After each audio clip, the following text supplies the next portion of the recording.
social skills, but what do we actually mean by good social skills? And we'll just sort of run through that quickly. So people who have good social skills tend to be friendly and interested in other people. So they might ask questions, they might listen attentively to you and just make you feel good in the conversation. They're usually easy to talk to and they make you feel comfortable. Supportive and considerate, so they might, you know, take what your needs are into consideration and really give you some sort of help and support and advice. They're usually genuine as well, so people with good social skills don't tend to always have to put a sort of false impression out on other people. They're just really being themselves, and I think people really appreciate that genuineness with other people. So they're not like putting it on anything sort of fake, they're just being themselves. Good at listening and asking questions, which you've talked a little bit about already, but that can really help people be engaged in the conversation with them and have an active part in that conversation. Somebody that's positive and upbeat as well. So it's quite hard talking to somebody every day if they're maybe sort of always on a bit of a downer and you know, always sort of talking negatively about things. And there is room for that sort of talk, and that's okay if you're maybe close to that person. But if it's just a sort of constant negative, you know, things that they're talking about, it can sort of drag you down as well. So just thinking about that in terms of social skills. So my next question now is, and this might take you just a minute or two to think about, is have a wee think about somebody in your life who you think has really good social skills. And how does it feel when you talk to them? And how do you know that they have good social skills? So what sort of indicates that they have good social skills? So that person could be a parent or carer, it could be a grandparent even, it could be somebody at school, a teacher, or one of your friends. It could be one of your friends' mums or dads, or a sports coach, just anyone that you can think of that you think, oh, they've got really good social skills. And why is that? How does it feel when you talk to them? So if you could pop something in the comments box, that would be great, just about that person that you know, or if you don't have access to comments, please feel free to chat away. My sister. Okay. How do you feel when you talk to your sister, Megan? It's weird, even though she's my sister, like, we have nothing in common. And I think it's the fact that she finds it so much easier to make the friends than me. And I've always wanted to be like my sister, and then I don't, because I want to be my own person. Yeah. But at the same time, I want to be like her. I want to be good at my maths and that, but I'm not good at my maths. And I think it's just weird that she can make friends like a drop of a hat, whether with me, I struggle at doing that. So it's just sort of like, it's a weird sort of thing, trying to have a conversation, and then it doesn't really go, so we just don't talk and all that. It's awkward when we share a room and it's silence. I think it's funny, isn't it, in families, because a lot of us have, well, Rose comes from a really big family. She's got 5 brothers and sisters, is it, Rose? Yeah, I've got 3 sisters and a brother, and 4 sisters all stayed in the same room, and we're all very, very bunk beds and a double bed growing up, 4 girls, 2 years between us, and it was just, and we're all very different personalities. And all very different people. I was, believe it or not, the quieter one. A couple of my sisters were really, really noisy. One of my sisters was really glamorous. So yeah, it's just difficult getting a balance. But I think when you've got sisters, it's usually you know that they've got your back and they've got their support. They might be different from you, but they are a big part of your family and they are a big support to you, and you know that you can go and speak to them. And that's the type of person that you need in your life. They might not be your best friend, they might not be, but it's somebody that you know that's got their back and who has good social skills and can help you move forward, definitely. Absolutely. But it's even more awkward when there's such a little gap between the age. Like Rosie said, it was 2 years between you and your sister. It's 11 months between me and my sister. Right, so there's exactly, so I was born in May, my sister was born in June the following year, and twins were born the following year. So there's 2 years between 4 of us. Wow. So we're all very, very close together. So, and we're all very different people, and we've all got different social skills and ways of dealing in social environments. So, yeah, it's just getting to trust that person, and that makes you feel safe. Speaking to someone with good social skills makes you feel safe and supported, and makes you feel happy. Yeah, absolutely. Thank you for that. I'm just going to move on now to talk about small talk, because I'm just conscious of time. So how small talk becomes big talk. So a lot of people don't really enjoy small talk, but actually it's really important to engage in small talk in order to get to know people better. Sorry, I've just not interrupted, but I just noticed that there's a wee comment coming there from Rebecca, who's saying that her stepmom has got great social skills. And when I talk to her, she just knows what to say all the time, and she's not self-conscious at all. And it must be nice, Rebecca, to have a nice role model as well, because what you're probably doing with your stepmom is actually unconsciously taking on quite a lot of the way she behaves, and that can help you in the future as well, having that role model. But nice that you've got somebody there that supports you as well.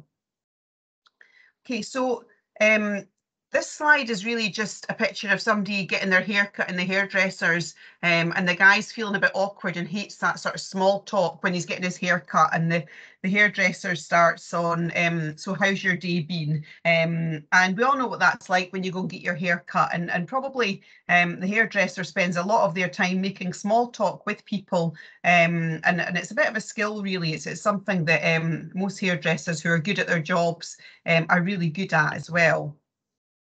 So this is a wee sort of pyramid of rapport and how we build rapport with people. And basically, it's the sort of different levels of rapport that you get to with different people in your life. And not everybody you'll sort of move up the levels with. Sometimes it's absolutely fine just to be on the level of polite conversation and cliche. So with a lot of my neighbours or people I meet when I walk the dog, I probably don't get much beyond, you know, it's a lovely day, what's your dog's name? That's usually my question. And that's sort of just really quick chat with them. As you get to know people better in life, then you might sort of share facts and information with them. And again, nothing sort of personal, but facts and information. And there'll probably be people at school or people that you've met on your internship. That's as far as that sort of rapport's gone.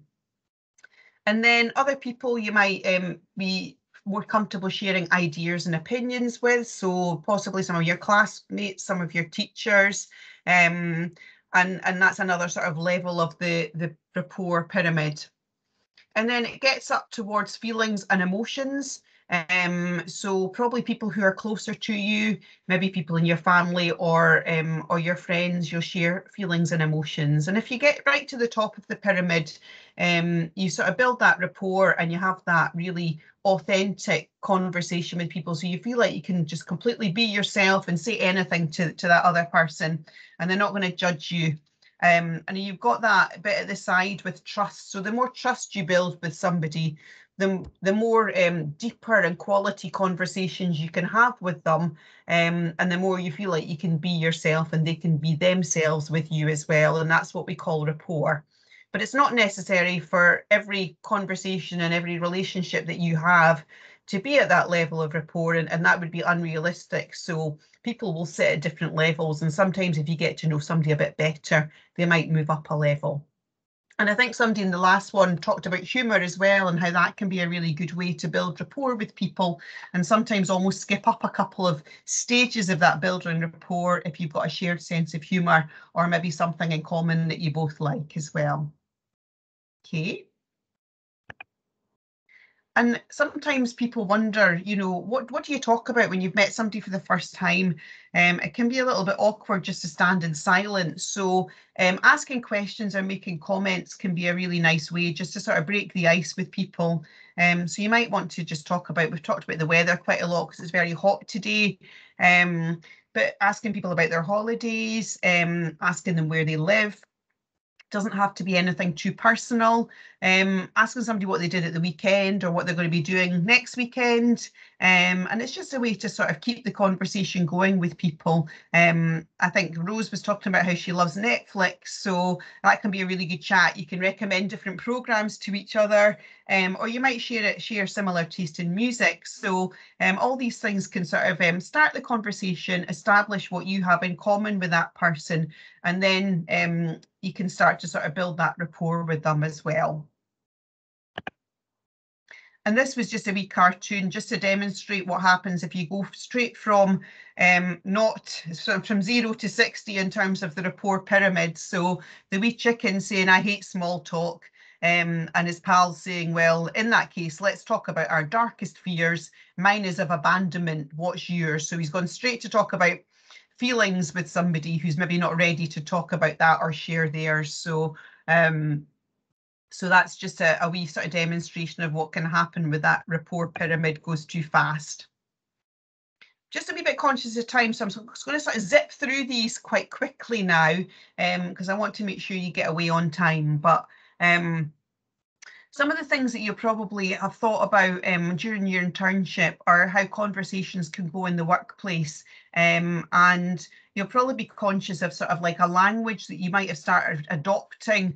Now you've been on your internship for a few weeks, so you might have started talking in the same language as other people. I know we all talk the same language, but there's almost like a certain workplace language that people adopt, which is they have terms for different things. So having sort of terms that both people understand is really important, and you might have learnt some of those as you've gone along. We can also in meetings build on the views of other people. So another way to have conversations in the workplace, you don't have to come up with all the ideas. Building on other people's can be a really useful part of it as well. You probably had to seek clarification when you've been delegated a piece of work, so you can really fully understand what the other person's looking for. And sometimes if you've come up with an idea, you might want to give reasons to support your views. So talking about the evidence, the reason I think this is this, this and this. And again, it's sort of a way you get into when you start in the workplace. And another thing to bear in mind is just taking into account the level of understanding of other people. So you maybe wouldn't want to talk about something really technical or really detailed to somebody who didn't really know much about it. So my kids, for example, wouldn't talk about what they like on TikTok with my mother-in-law, because she has no idea about technology at all, and she has no interest in that. So she wouldn't really understand what they were talking about if she did that. So I suppose it's just about sort of gauging the level of understanding of the other person, and not sort of going in too technical and when they might not know what they're talking about. Okay. So things that you can do to help your confidence, and we probably touched on these already, but just having that sort of eye contact, open posture, smiling, such an important one as well, appearing to be friendly and approachable to other people, having energy in your posture and your voice as well, not sort of slumping and looking like really tired and exhausted, because that can be quite off-putting. And also trying to keep your voice upbeat and full of energy as well, which is quite hard probably on a Thursday afternoon when you're all a bit hot and it's been a busy day, but we'll do our best here.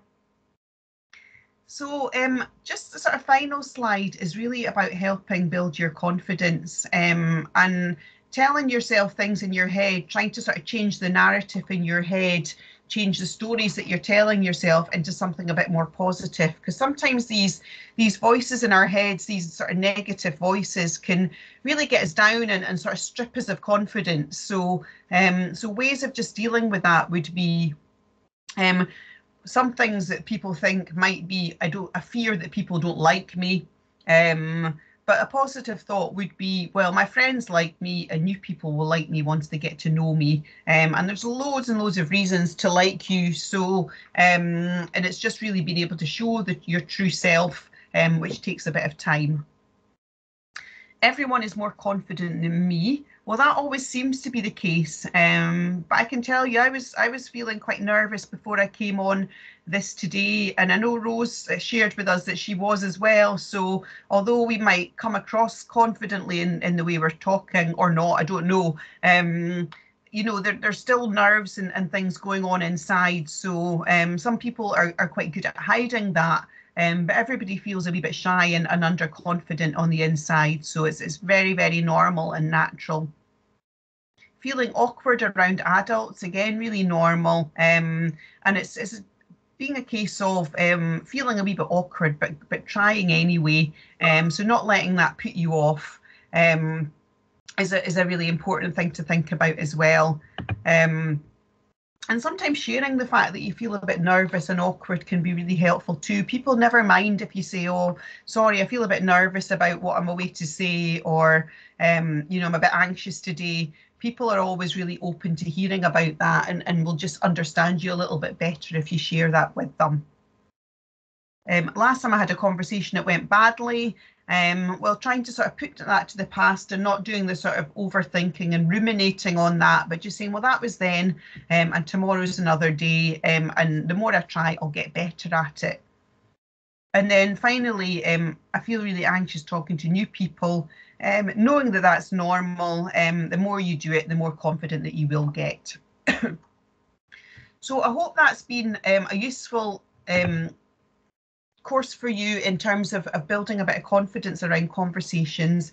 Excuse me, it's such an important thing, but I'd just like to wish you all the very best of luck for the rest of your internship, and just to wish you a happy summer as well. I hope you have a lovely time when you get a bit of time to relax after your internship.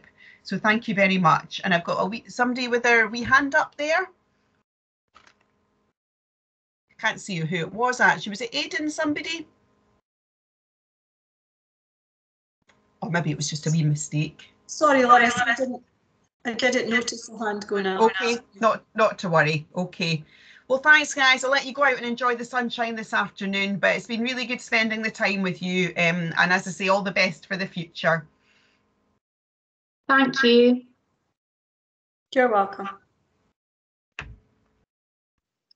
Thanks very much. Thank you. Thank you. Thanks. Thank you. Thanks. Bye.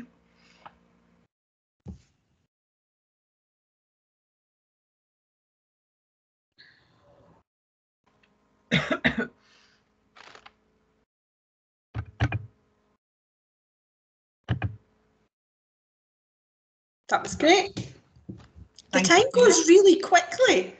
Totally, doesn't it? Really quickly. I always feel like I'm not going to be able to cover half the slides because I was the same, because I was like doing it and then thought, oh gosh, I'm only at 6 and I've only got 5, 10 minutes, 15 minutes left. It actually lends itself to a slightly longer one, I think, especially